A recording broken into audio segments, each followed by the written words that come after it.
Welcome to another edition of the SOS show with James Lott Jr. I am James Lott Jr. It is Monday, July 6, 2020. We're getting through the year. I don't know how that's happening. I have a great guest again who was on a few weeks earlier, and we're just talking about a different subject, money, your business. But not what you think. We're going to talk about mindset behind money, a mindset about what's going on with that and how that affects your money. See what we did there? It speaks to the coach side of me. So I'm putting on my life coach hat. I'm putting on my organization hat. I'm bringing them all on. And she is more than organized. Literally, that's her company, morethanorganized.net. Sacred Money Archetypes we're going to talk about. Miss Miriam Ortiz y Pino. Yep. Hey, girl. Hi. Glad to be back. I'm glad to have you back also. I love when I have guests to talk about several things. It makes me so happy. I can have you back on several times. I do. I love it. It's like multiple things.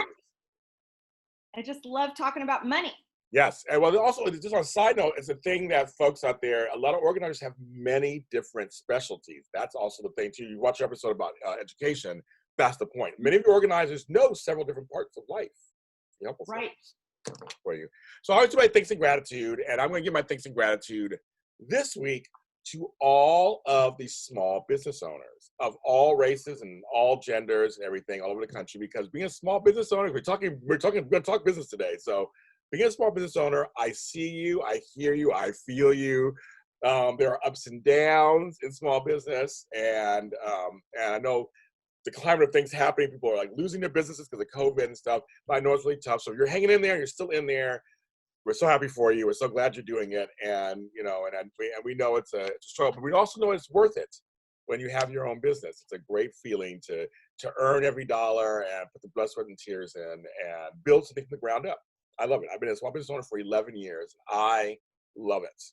Love it, love it, love it. So thanks and gratitude to you. And I try to support small business whenever I can. And you should too. Not just on Small Business Saturday, they have like once a year, but you should support small business all the time. And if you're an organizer watching, you're a small business. So Right. So we talked that briefly, Miriam. I'm opening up with that, Miriam. We talked about a little bit about how do you want a hobby or do you want a business and a profession? And so that's a major distinction, because a lot of folks get into this business going, well, I just want to help people. I just want to like get people straight and everything. But you always talk the hard line about this is a business, correct? Yeah. Well, yes and no. I always knew it was a business. But I will say, when I first started, I didn't really grasp, even though I had read the E-Myth Revisited, I didn't quite grasp that distinction between freelancer and business owner. Oh, okay. Like, I went from employee to freelancer pretty quickly. That jump was no big deal. Right. But to business owner was a little bit harder because it was just me. And so I'm like, well, but I wanted to keep it simple. So I didn't want it to be a big business. Right. And then I started thinking about it in terms of making decisions about what I was doing in my business. And I realized I am a business. I'm actually an entrepreneur that happens to be an organizer and happens to be a business coach. But none of that occurred to me at first. I was just a organizer hustling dollars for hours. Yes, yes. Out.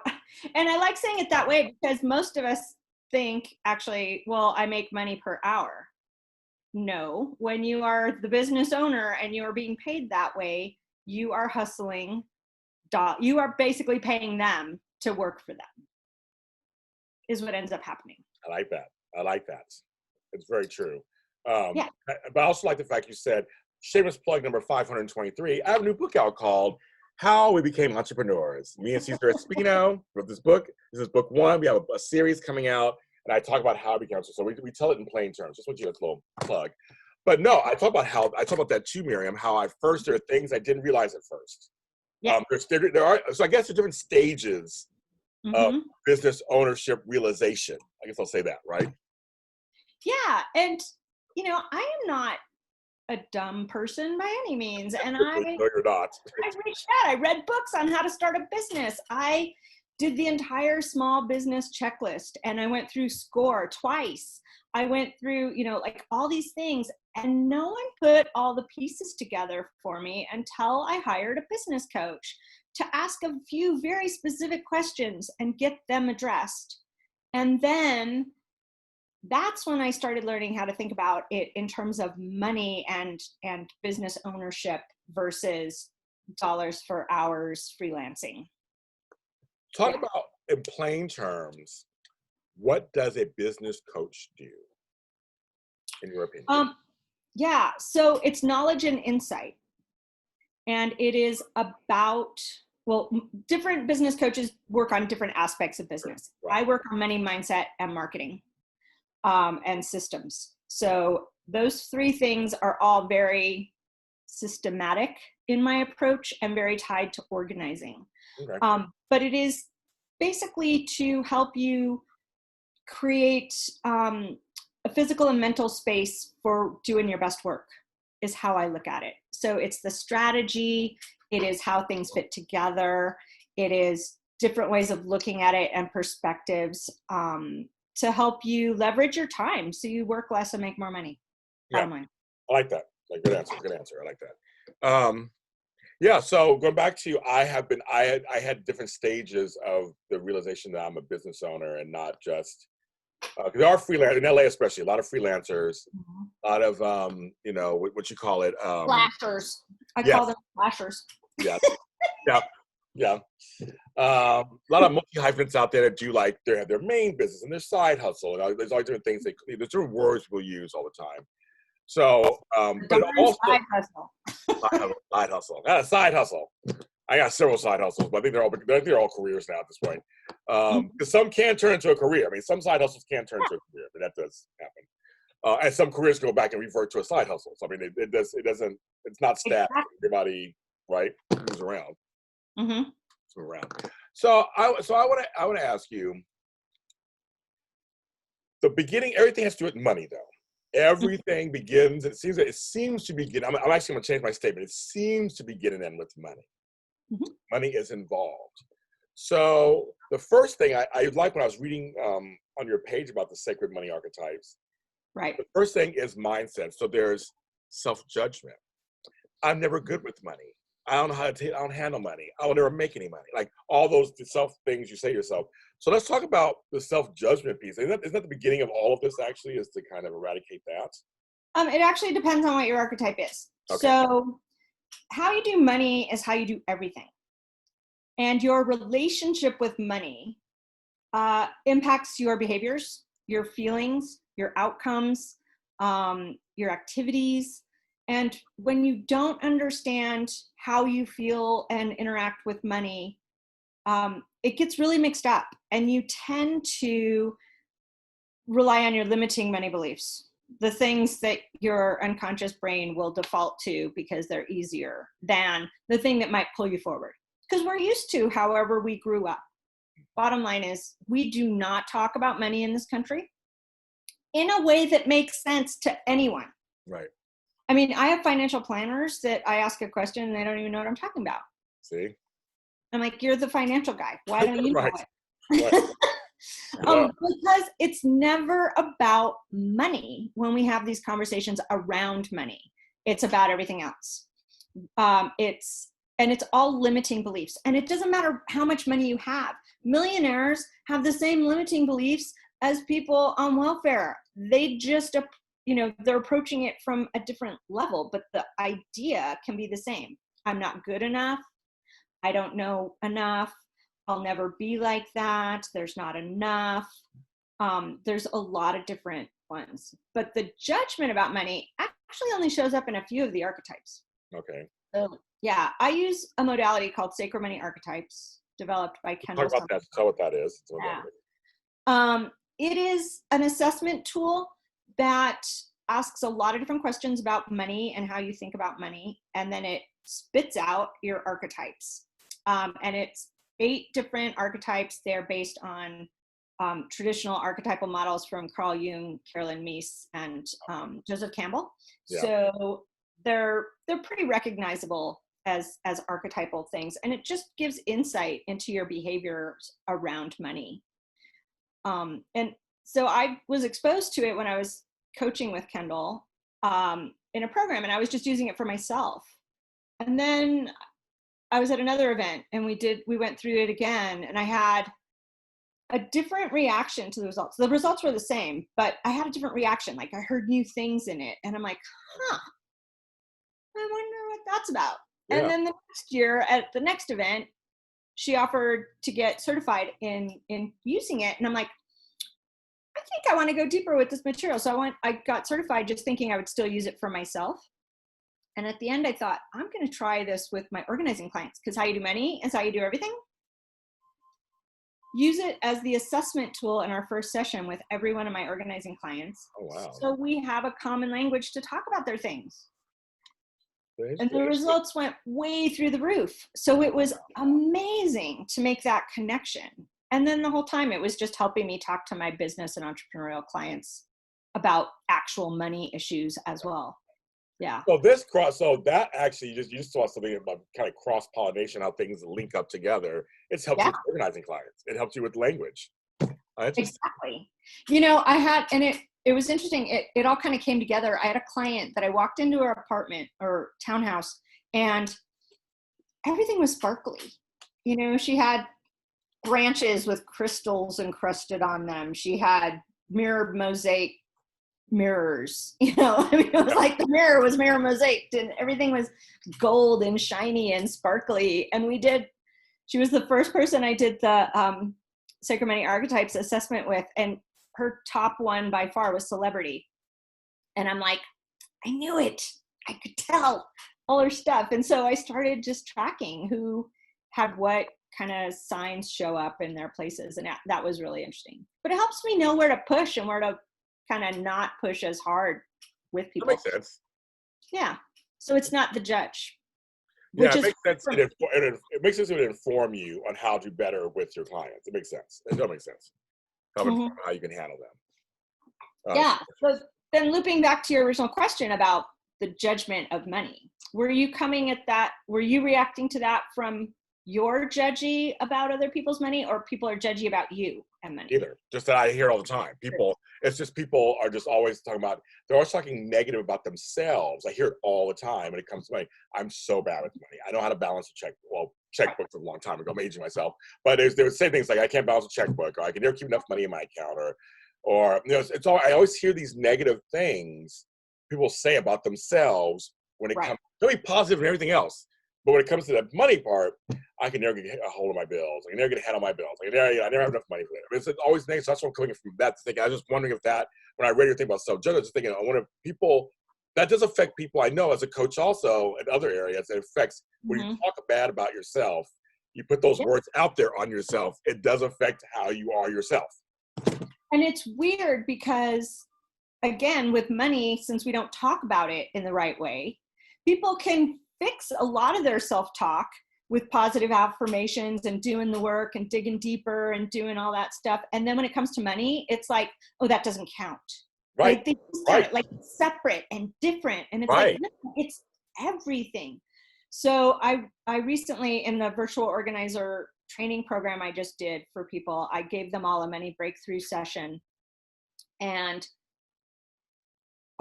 two of them really struggle with how other people spend their money. Oh, funny. And that judgment of, well, the rich people could solve this problem if they just gave away their money. And I was like, can they really? Because on the surface, that seems like a great argument, right? Bill Gates can give away all his money and find a vaccine or whatever. But when you start trying to give away money, once you have a certain number of millions of dollars, you can't spend it faster than you're earning it.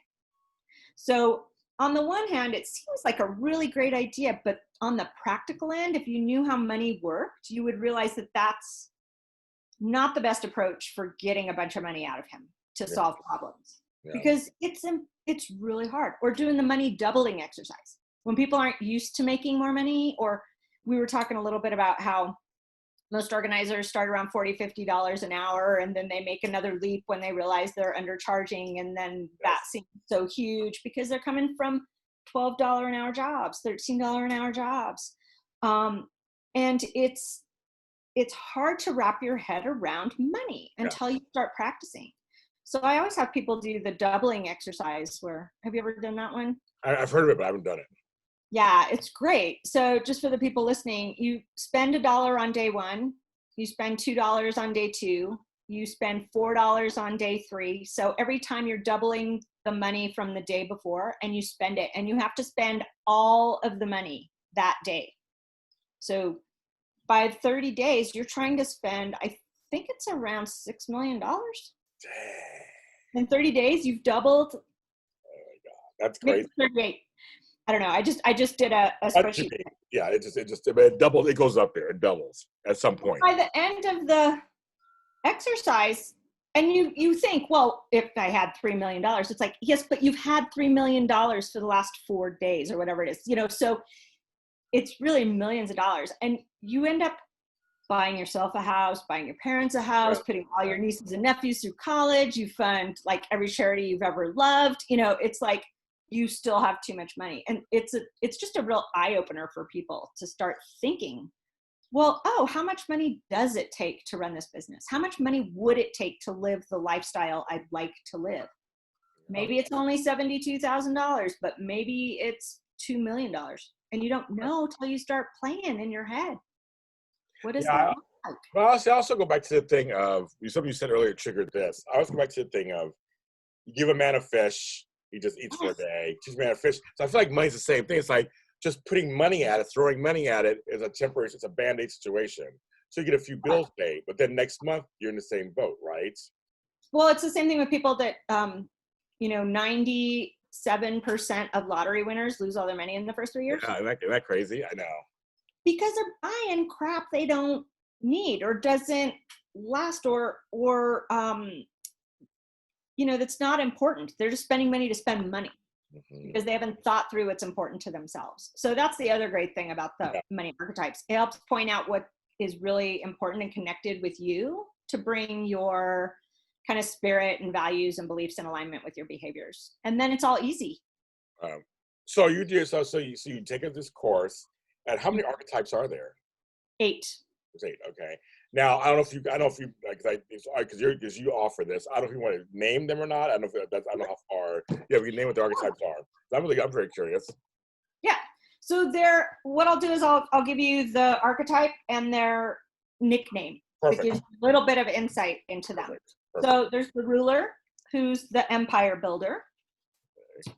There's the alchemist, and that's the idealist. Yeah, alchemist. I love that book. Sorry. Yeah. Mavericks, and they are, rebellious to a certain extent. Romantics, they're the inner hedonist, not in a Bacchanalian kind of way, but in a enjoying life to its full kind of way. Connectors are relationship creators. Okay. Everything's about relationship, not about money. People over money.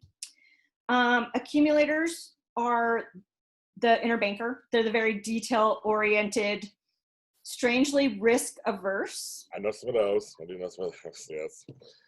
Celebrities are they're the big shot. It's about status and outward visible demonstrations of wealth and their values. And nurturer is the inner sponsor. So it's about other people, never about themselves, whether it's money or anything else. So, interesting. Yeah. Now I want to know which one I am. I'm not going to think which one I know. I'll give you a reading one day. Yeah, I'll give you a reading one day. The other cool thing about it is we play with your top 3 because it's like a 3-legged stool, where one is your natural best self, but the other 2 you can call on to help strengthen whatever you're working on at any given time. Oh, okay. Got it. Okay. There's a bit of balance in there. Yes. Yeah. So is the approach to find out which archetype you are, is that all the same? Is it the same approach, same questions? Is that the deal? Okay, same questions. Okay. Yeah, it's a quiz. It's kind of like taking the Enneagram or the Myers-Briggs or whatever. Oh, I mean, it's not as many. It's only 4 pages, but okay. that's not bad. That's not bad. It's the same question asked from different perspectives to get the best answer. Okay. And do you like the questions? Do you think the questions are really good? Yeah. I'm really glad I didn't have to figure them out. You're a creator and stuff. Just wondering if you like the questions are they adequately do what you need to do as a coach to determine. Yes. Okay. definitely. And it's another one of those interesting things. The only time there's issues with people's answers are when they're not answering for themselves. When they're trying to answer the answer I want to hear. I'm like, I don't care. It's about you. We're figuring out about you. There's no right answer. There's your answer today in this point in time. And those are usually pretty obvious. Like as soon as they're done, I look at the totals and I'm like, you did it wrong. Do it again. Right. How fun. Oh, wow. So Yeah. so you find that some folks will answer, because it's a test, it's a quiz about yourself. They're not being fully truthful or fully open. And and people struggle with that. A lot of people out there. Right, you're right, but they do. You're right about that. Don't want to know who they are. So that's one of the cool things about this particular quiz. If you leave it about money, they don't think it's necessarily going to reveal their deepest, darkest secrets. It does, but they don't have to know it. They don't have to confront that. We can keep it on a more surface level if that's where they're at, but we can go deeper if they're interested. I do like that. And so after you kind of find out what the archetype is, what are some of the next steps that you guys go through? Well, for my organizing clients, we just leave it at that. Okay. If there's something they're specifically struggling with, I have a whole body of exercises that we can work on. Okay. To empower their money voice, to make decisions about their business or their life based on aligning their behaviors with their archetype. There's a lot of stuff about how to navigate some tricky situations in relationships and things. Coming from a deeper place of power from the archetype, stepping into their worth and value. And then there's a few practical things, like how to track your money so that you can grow your money and clear your money clutter and things like that. I have a question. Yeah. It just came to me. What? Do you ever do the assessment for couples or roommates? Like, so do the archetypes, like, I mean, is it almost like love signs, or I think like there's just some kind of thing that they work against you? Like a celebrity can't really work with what was the last one you had? It was like about the nurturer. Yeah, nurturer. Like, that may not be able to work because one is to this and one is to that. Like, I was just wondering about that. Did that ever happen? I don't think any of them are in, direct conflict that it's not possible to work, but it does give insight and understanding and how to communicate better between the two of you. Like, if it's innate in you, it's just not going to change. Right. You can't change that aspect of another person ever. But some things are definitely easier to change than others. And some are not worth spending the time on because that's just you. That's part of you. Right. That's your Virgo-ness. But you know that people fight. But you know people fight over money. Right. How they spend it. Yeah. And it's, the fights are usually not so much about why they spend it, but not understanding why they spent it on that thing. Right. Because it's not the choice you would make for yourself. So once you know the different archetypes, it's much easier to say, oh, every month you can spend $100 on bling if you're a celebrity. And I'm a maverick. I'm going to go skydiving instead of buying something shiny. It helps you understand why the other person made the decision they made. It doesn't eliminate all the friction, but it helps a lot. But none of them, you think, in your assessment opinion, none of them really, any combination probably could work. But I guess. Yeah. You can make it work. There's a lot of crossover and, what do you call it? There's gifts and strengths and challenges for each archetype. Right. So once you know what the other person in any relationship, whether it's business or friends or coupledom, once you know what they are, it's so much easier to just let certain stuff go or focus on the other aspect that's bothering you that you're going to have more traction with. Makes sense. Now, a lot of folks feel out of control when it comes to the money situation. They want to feel like control. So I mean, it must be tough for folks to just feel like, well, the money comes when it comes, and I can't help but spend it. And this, it must be interesting to work with that. Yeah, alchemists don't believe. They believe more money will always be there. Doesn't necessarily mean they're going to spend it all, but they Right, but don't. it'll come. Oh my They're God, not. it'll come. So, and as a business owner, I actually happen to be a ruler, alchemist, maverick. So I am not afraid of risk, which makes for a great entrepreneur. Yes. I want to bring everyone up with me, which makes things great for building a business. I like to help people transform their lives because I'm an alchemist. Yes. And it's much more about ideas than it is about relationships. Now, having said that, I've worked really hard the last 4 or 5 years specifically on building relationships more easily so that I can build my empire and have those transformations. And I'm going to do it in a way that doesn't look like the same way anyone else does it. Yeah. So my organizing business looks like very few other organizing businesses, the way I structured it. And people are always like, you do what? I don't mind too. Of course, obviously mine too. But yes. This is so fascinating to me because I love stuff like that. I love behavioral stuff. It just like gets me excited. I just think it's so interesting that people, when it comes to partnerships, and I mean that in business or whatever, we can't talk about business anyway. Let's go back to, we'll go to the business part. So partnerships, whether they are off camera, well, outside of work, are love or not. We simply friendships and we just straight up partnerships. How do you work out that stuff? It's like it's money. It's money. Like, I mean, so you go to each archetype and go, okay, this person's this, person this. We got to figure this out. Yeah. If there's struggles, it can be helpful. Okay. I've done it for companies. Okay. We've done group readings for everybody on a management team. Yeah. So that it helped define roles. Like they were still not real clear on their roles. And so it helped slot the right people into the right things. And it can help when you're hiring.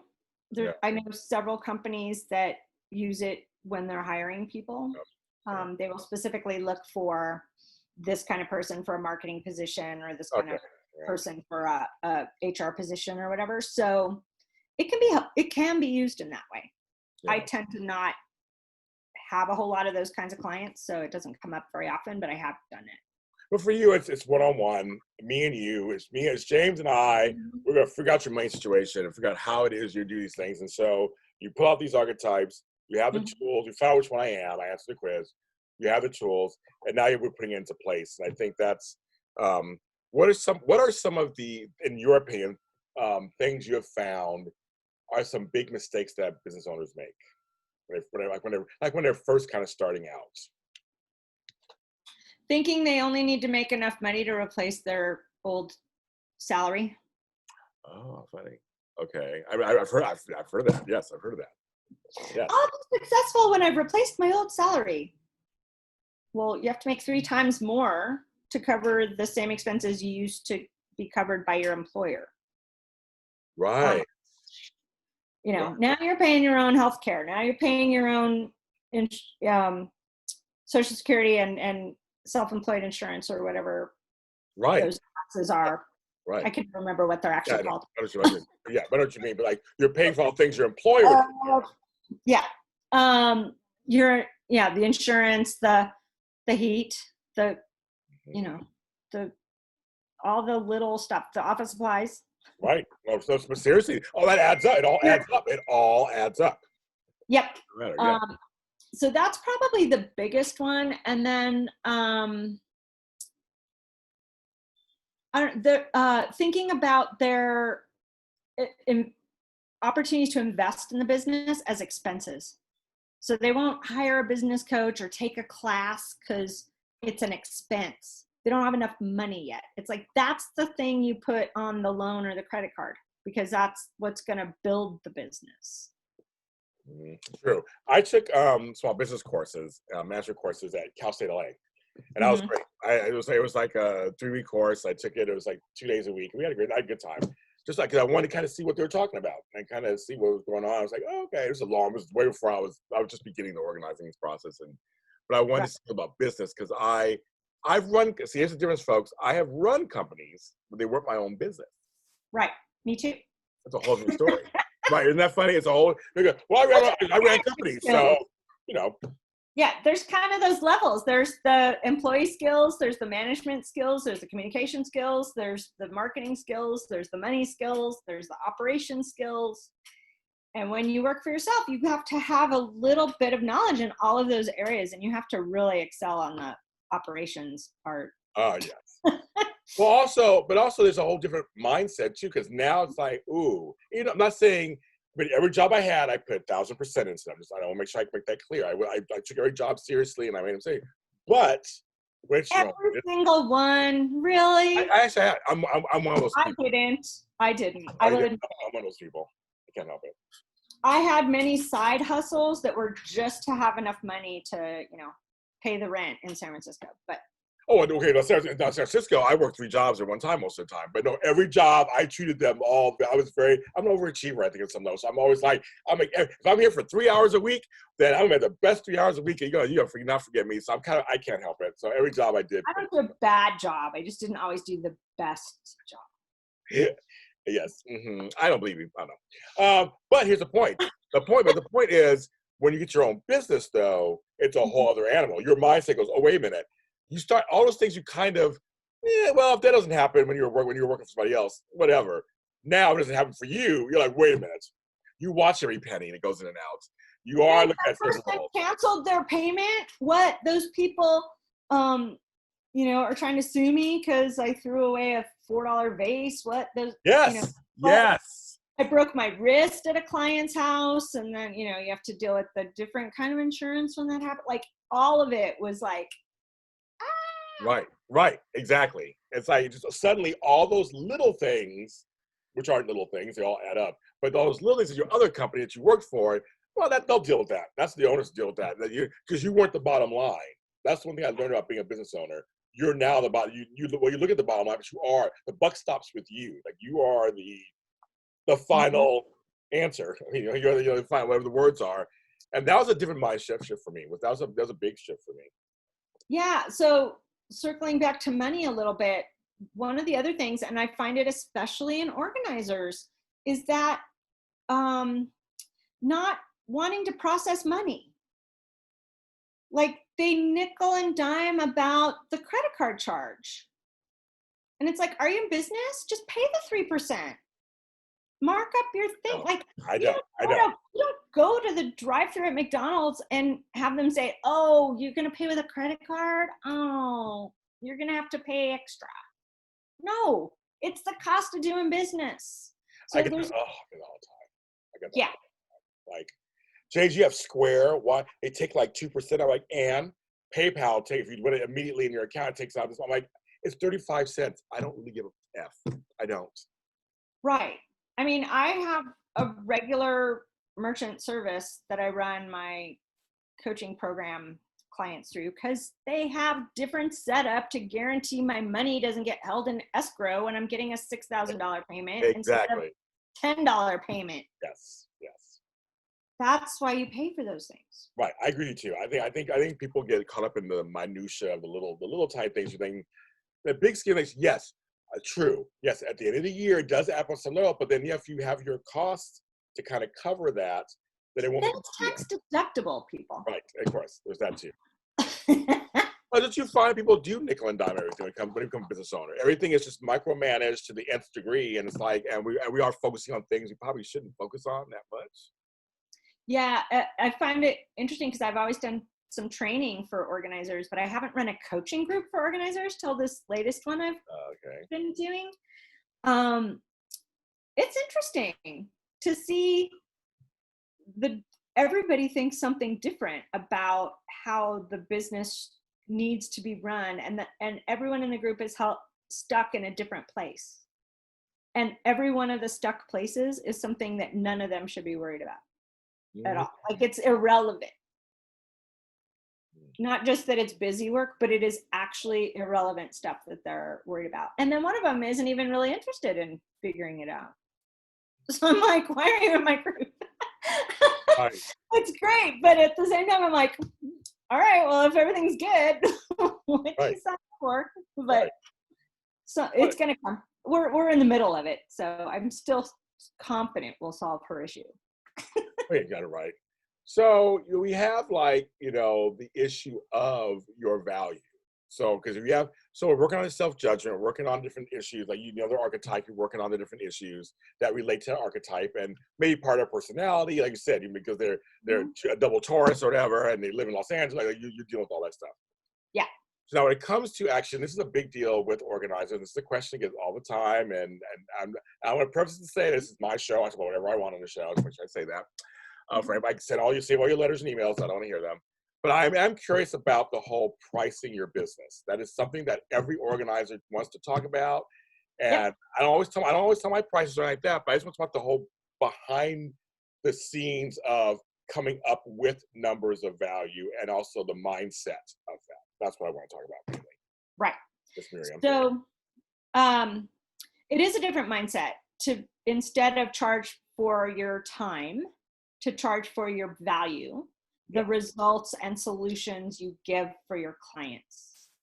And you can't do that in a vacuum. You have to actually take a look at and analyze what are some of the things that have become possible for your clients as a result of your work. I use an exercise called the circles of influence. It's like the circles of influence, but it's not the influence. It's the circles of impact. Okay. What is that other I word? Yes. And so you look at, how did you impact their environment? How did you impact their health and well-being? How did you impact their financial situation? How did you impact their relationships? And so you can see how far into the future what you do is going to impact them. Yeah. When I organize people, I change their behavior for the rest of their life.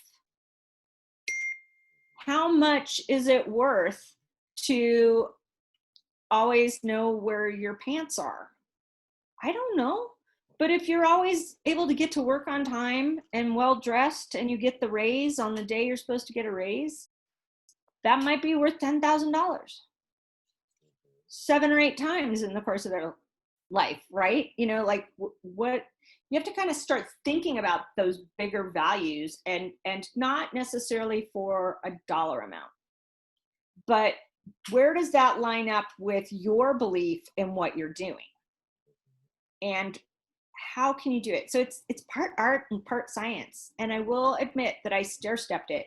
I went from dollars per hours to session pricing and then package pricing where it was a certain number of sessions for a rate. And then I started adding in the other things that they get. Yeah. So I didn't necessarily raise my price again, but they got more stuff. Yeah. Less time, more stuff. And so, it just depends. What I did, which was some people didn't like, and I don't care, it's my business, and I don't think I did anything unethical. Mm-hmm. I'm in parts of the city I'm in South LA. So I cover from the poorest parts to some money. I all across. So I have a sliding scale for some of my lower income clients because I feel mm-hmm. like they should have an organizer too. And they trust me, they appreciate everything I do. But again, I tier it also with how much I will offer. Right. So not everybody gets the same.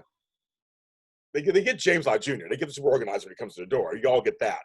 But there are certain things, and I talk to my clients openly about this. And well, if you do want this service, that does cost a little more. And they understand sometimes they figure it out, maybe they pay a little more. But I just felt like there's a subject of people out there who don't really know that you can have an organizer. They don't have access to organizing. I think it's for rich people. And I said, no, I want to actually blanket parts of mm-hmm. Los Angeles that are not covered.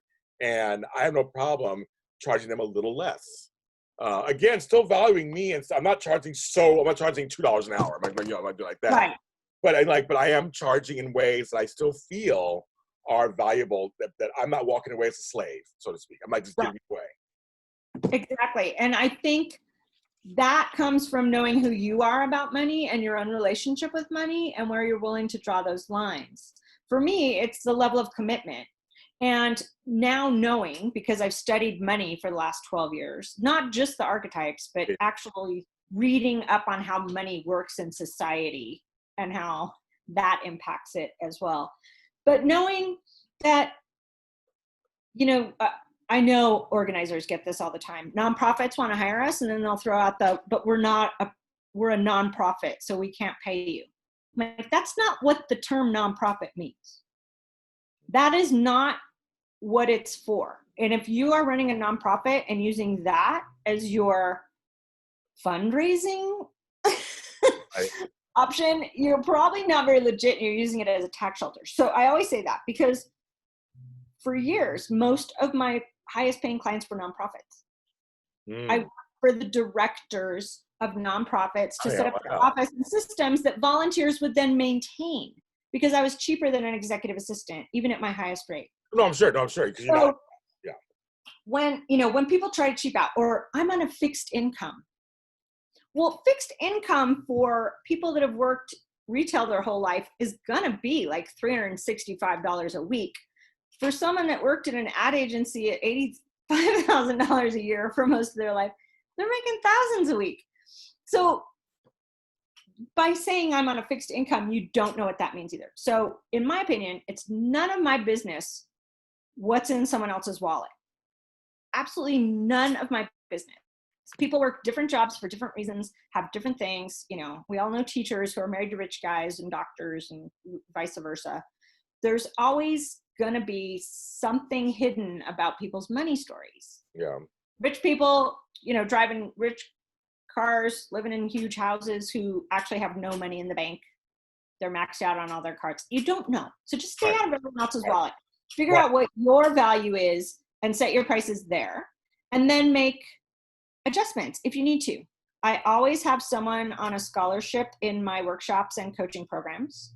I always have, I guess not always anymore, but not because I haven't been looking, but no one's asked in a while. And I finished the last one. I always have one kind of scholarship or sliding scale client for organizing as well. And I tend to do something for a cause I believe in. Me too. Yeah, I have volunteered my time for things. I've auctioned off my services at different auctions and things, because I think it's kind of a thing.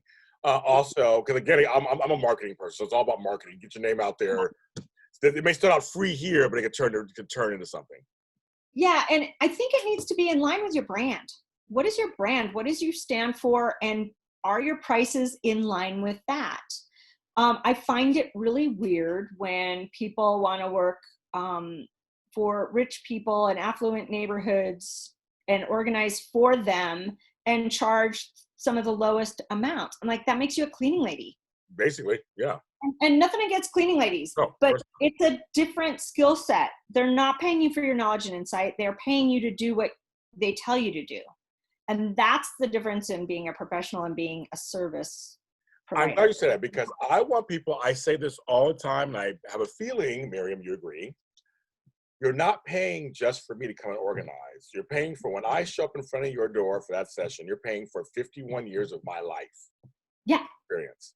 And that includes the education I have in organizing and coaching, and just whatever other stuff that I have, other stuff that I know, my own personal experience, how I organize at home. Like, I'm coming in with an arsenal of just tools and knowledge. You're paying for that. The session may be 2 hours, but you're paying for years of experience. Right. You're paying me $8,500 for my program because I'm going to do all this stuff for you. If you can't afford that, that's great. I'll send you to Adam, who's been organizing for about 16 months, and he's great, but he does not have the breadth of experience or education and insight that I do. He can get the job done. But, that's how I get around it too. I just refer to new organizers. Yeah. I mean, it's fine too. That's what I'm saying. It's fine too. But I just know for you out there, I want to empower people, because this is like one of the number one things that comes up with new organizers. I empower them to really look inside and maybe take a course and find out what kind of archetype you are, and see how better you can price yourself and price your, because I don't want any organizer walking away feeling like they're slaves, that they walk away and not making any money. And I don't want nobody to go through that. No, and I bet you have, and I know I have. There's been the client where you're like, oh my God, she wants me to come back and do what? Oh, Right. can't be done yet. Like, you don't feel valued. You Yes. feel just used and abused, and it's never over with them. And then you cut them loose and you change the way you price your services, and you end up with clients that you enjoy working with, because great girlfriend. you're in alignment with your branding and your pricing and your offering, and you're going to attract the clients that you'd rather work with. Because there's nothing worse than working for a client and you charge them, I'm just going to put a number out there. So you charge them $15 an hour, and I'm being low on purpose. But some people have done that. I've seen people who've done that, $15, $20 an hour, and they ask the most out of you. I mean, like, they seriously, you're like, I'm getting paid $15 an hour to do what? Where if I'm at $40 or $50 an hour, $60 an hour, it's much easier for me to do it. And a lot of times it's good to go. We're good to go. But it's nothing worse than working with somebody. And this is like in regular life too, when you have jobs that don't pay you enough, and you're like, and they ask you to do all this work. I've seen it. I mean, Miriam, I've seen work off the clock. Why? My biggest pet peeve right now is discounting for more hours. Yes. That's like working off the clock at the Gap. Yeah, literally, it is. They got sued for that because it's against the law. So stop charging less for more time. That's overtime. That's time and a half, because they want something done faster. I'll just charge you half what we order if we want to work over 6 hours or 8 hours. Like, no, we can't do that. When I told people, I guess it was a couple years ago at conference, I mentioned that my day rate is for 5.5 hours. And all these people are like, that's not a day. I'm like, it is for me. It is for me too. I know, that's exactly. That's when I tap out. That's when, like, my brain starts leaving my body, and I have to drive home and drop stuff off. And, you know, I'm with the client. They're like, oh my gosh, I worked 16 hours yesterday on this move. And I'm like, not me. Great. I will work longer for a move, but they pay a little more. And see, that's the thing. You can modify and change. Obviously, I'm not charged the same thing I charged when I first started, clearly. You know, but as you get more experience and more stuff, and then you can also, and then you get certifications and things, you can add to your purse strings or your wallet strings, wherever you are out there, whichever gender you are. And so I mean, there's times when I was like, okay, I'm not going to work the 8 hours a day I used to. It'll just mean more sessions. My tap out's 4 hours. After 4 hours, I'm done. I mean, unless it's a big specific, and see there, if it's a big time-sensitive specific move, then I will make sure, because we're organizers, and I will reschedule maybe a few of my other clients to another time, so I can have the rest and the energy to work on that. Yeah, I do full day special projects that I will do that for, but I don't even do moves anymore. I haven't done a move in a long time. Because they all expect me to be there for like 3 days waiting. Exactly. It never shows up. Exactly.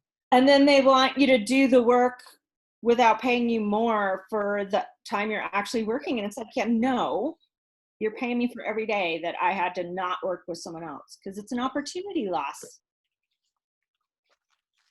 There's another little money phrase for you. I love that. Yes. there's opportunity costs and opportunity loss. Yes, there's both. I know that. I took some economic classes here and there. I know that's kind of crazy. But it's very important, because this is, for most of you, this is a business. But even if it's a hobby or if it's a occasional gig, you still want to walk away getting paid what you're worth. So I want to make another point about this too. It'll tie together for the people that are like, oh, they're all about money. Okay. Because I listen to organizers all the time talk about working 6 hours for their client, like 4 days a week, 5 days a week. And I'm like, your client, their brain left their body Monday at noon. Yeah. Whatever you did after that, they don't remember. They don't know how it works. They don't know where you put their stuff. They're worried. They're so overwhelmed. They aren't telling you to stop. You need to pace your services for your client. And the way our brains work don't allow most people to work on organizing only for 4 or 5 days in a row, 6 hours a day. That's decision making that requires system 2 areas of the brain that get depleted, and they will not remember a thing. Everything will go to crap when you leave. They will not be pleased. They will never hire you again. And they're always like, but those are my bread and butter clients. I'll come back and work for them again because they can't keep it up. And I'm like, and you did a really bad job, because you're a professional and you're supposed to leave them better off than when you arrived, not overwhelmed. And so for a move or something like that, that's a little different because people expect to be really intense for a few days. Yeah. But when you're going in to just clear clutter or make someone's life easier, they need time to process and adapt to the changes in between your sessions. Yeah. Bottom line, it will last longer if you approach it that way. Yeah. And I will piggyback off and just say, yeah, we're talking money, but we do care about people. That's all. If anybody knows me, I'm all about people. So I mean, that's all about that. And I just want to make sure your mind is that you're okay mentally when it comes to money. I just want to make sure you're okay with it and that you feel comfortable with what you're making and what you're doing and the decisions you're making. I want that to be comfortable. That's all. Yeah. When you tell people your rates, whatever they are, they should be as comfortable as pass the salt. None of this, what if they think poorly of me because I'm charging more? That goes to that fear of, who do they think I am? Who do you think you are? You conceited little, thing when we're kids. You want to be liked. Any limiting money belief that comes up, but you want to be able to say a good answer when people ask you how much you charge. And the best answer is, I don't know, what's your project? Exactly. I need more information to answer that particular question. Mm-hmm. And then you can explore what the situation is. And then it becomes easier to do a package pricing or a program pricing approach with a flat rate. And then it doesn't make the client feel overwhelmed that they have to do all this weird calculation in their head. What does that mean? Right. How long will it take you? I don't know how long it'll take you. That seems scary. I'm not going to hire you. Right. Right. Like, we kind of have to train the client in a sense when it comes to that, because they're taking we're the expert. We're the expert. They're coming to us as the expert. So we got to make them feel at ease, number one. But number two, make them feel at ease that I'm making it seem like, okay, I can't answer. People say over the phone, what is your charging for a job? I need to see your house. I need to see your space. I always say, I don't even need to see their space. So they're always like, what? It's just a phone call? I got to see your space. For me, I got to see your space. For me. And then also, but the point is, I don't just willy-nilly give out an answer without getting more information. That's I guess what you and I are both saying. That's the bottom line. Don't just give out. Whatever your assessment process is. Yes. For me, I do program pricing. So I hear what their problem is. I have 3 ways they can solve it. Technically 6, because 3 of them are in person and 3 of them are just coaching options. But they're priced the same. So if they tell me what their situation is, I tell them which of the 3 levels of my service is the best match for them. And they say, well, will it all be done? Or what if we finish early? And then I can say, well, if we finish early, we go deeper in your mind or in your drawers. I love that one. Well, let me finish early. I'm like, oh, okay, folks. It never happens, but okay. I'm like, this. I know. I think maybe twice. Never in my life. Never. It never. Well, when we get done early, maybe I'm like, oh, okay. I don't say no. I go, okay. It never happens. Way more often, it's what if we don't finish? And that is, we get as far as we get. And if we're not done, we'll add sessions to complete the project. But we'll get quite far for this chunk of money. Mm-hmm. That's how I am. That's how I am. Yeah. And a lot of times it's actually, you find out more as you're in the middle of the sessions. Oh, right. So I have that going on too. Okay. I'm like, and we're there to help for that. So I mean, it's all of it's tied together. So that gives you the opportunity at the halfway point to do a reorient session. Yes. Where you talk about how far you've come, what you've found, that's what I do. What adjustments may need to be made. So their expectations are being met and set up so that when you get to the end of your package and you're not done, they're not surprised, because you've already been setting them up for several sessions to be like, we're not finishing this pantry today. Right. Which means we're not getting to the closet next time. So we're a little behind. And to me, and also I love this. I repeat everything back to my clients when they talk to me. I know it's a coaching thing. I can't help it. I just repeat back what they say to make sure that it's clear. Number one, that I get what they're saying, but two, they hear what they're saying back at them. And sometimes they'll go, oh, the way you say it, it hits them a different way. But also, I want that kind of verbal record when I say to you, we're not going to finish this closet today because of whatever, because every person has their own pacing too. Every client has their own pacing. There may be times where they're in great energy today, but then tomorrow it's like not in great energy. So I want them to know that it's not going to be thrown on me if we don't always, I mean, it's like, I want to make sure it's a collaborative thing. So we're going as far as you're allowing us to go. Communication, I think that's number one thing, Miriam. I think she's saying communication is key. Yes. Communication is key. And it's another one of those points where when you get really good at helping match your client's expectations to the work, you can charge more. Yeah. Because you're more professional. You're not just going in there and going, well, I don't know how long it'll take. It'll take as long as it takes, because I guarantee you, your subconscious mind is making you slow down the closer you get to the finish. Oh yeah. Because you set yourself up for that expectation. Yeah. So it's much better for me to give it my all for the amount of time they paid me for, and then add on more if we need it. I see. I'm the same way. I'm actually the same way. Unfortunately, we have to end the show because we can talk for hours. I mean, no one's going to listen. I'll have to be back like 12, 13 more times. Have you back? I mean, you're welcome back anytime, girlfriend. Any. I can tell you're fasting. You're smart. I can talk to you anytime. So that's not even a problem. About anything. Yes, I know you can. So you'll be back. You'll be back. Don't worry, you'll be back. I bring people back all the time. You'll be back. Miriam Ortiz y Pino is our guest. Before I end, I have to ask you. So how did you choose the name More Than Organized? Because literally you are more than just an organizer, but how did you choose that? Yeah. So back in 1999, 98 or 99, I can't remember exactly the date. Yes. I was going to start my organizing business. I was looking for business name. Sorry. Did a bunch of brainstorming, had all these things written out. I got all cute and clever, and I kept finding other people already had that name and crossing things out. And I was at my second job in San Francisco. Yes. And ran it by a couple coworkers one night while we were standing around waiting for the show to start. I'm like, okay, help me come up with a business name. And none of the things on my list worked. And my friend looks at me and says, well, you're always talking about how organized helps you do other things. So it's not just organizing, it's more than organized. And it's your initials too. And I went, oh, that's so funny. That's okay. Yeah. So it only took 15 years for me to start adding more to the More Than Organized with the coaching. But it was always the intention to help people live a better life. I like that.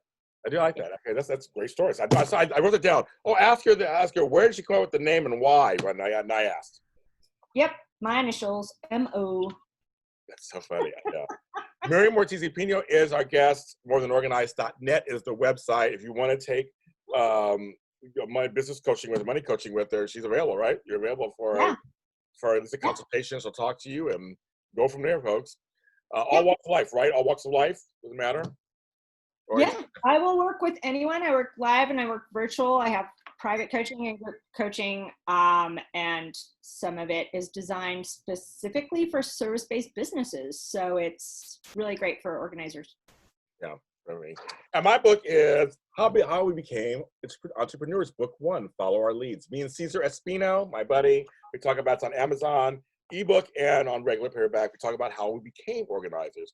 Our next book will be coming out probably in a month or so, and that's how we talk about what it's like to be an entrepreneur. Actually, those first years, we talk about that. So we're taking you step by step in a way that's very plain talk, real talk, and hopefully great takeaways for you. So just of two guys who later in life decided to start businesses. You know, it's never too late, kids. Never too late. And then go to her for money. So find both. Buy my book, then go to her and discuss when you get the business going and get that money. I want everybody to have healthy relationships with money. That's what I want, Miriam. Yeah, it's not scary. It's just a tool we Right. use to exchange for items. I agree with that. And I'm James Lott Jr. You can follow me where all James Lott Jr.'s are sold at James Lott Jr. and all social media platforms. The super organizers everywhere across all the mediums and the mediums. I guess the mediums, you can call them that. They're everywhere. They're on Facebook and Twitter and Instagram. They're all over the place there. And of course, this show is on JLJ Media, which is on YouTube for the viewing. Go down there and hit subscribe. She's watch her other interview too that I do with her. It's on there also. We're also on all streaming services from iHeartRadio to Spreaker to Spotify. Just look under SOS Show with James Lott Jr. and it will pop up. Seriously, I'm not even joking. And follow me on TikTok at James Lott Jr. from my series, How to Get Super Organized in Under a Minute. So I have that series on there. And I have a video that's almost at 1 million views, which is very strange. I don't know how I feel about that. I know it's crazy. It's at 978,000 at the time of this taping. Crazy. I think you're an early adapter as an organizer in the TikTok space. I am. There's not many of us on there. There's a few people on there, but I'm shocked how well I'm doing on it. I just didn't. People want to know tips. People want to know stuff. They do. And that's the thing I'm learning. People want to know how to get their lives in order. They want to know. They want to know. Yes. Even in a minute. They don't necessarily want to know who they want to be when they grow up. Oh, of course not. That's different. They want to be organized. Yes, so be organized. Everyone, please be safe.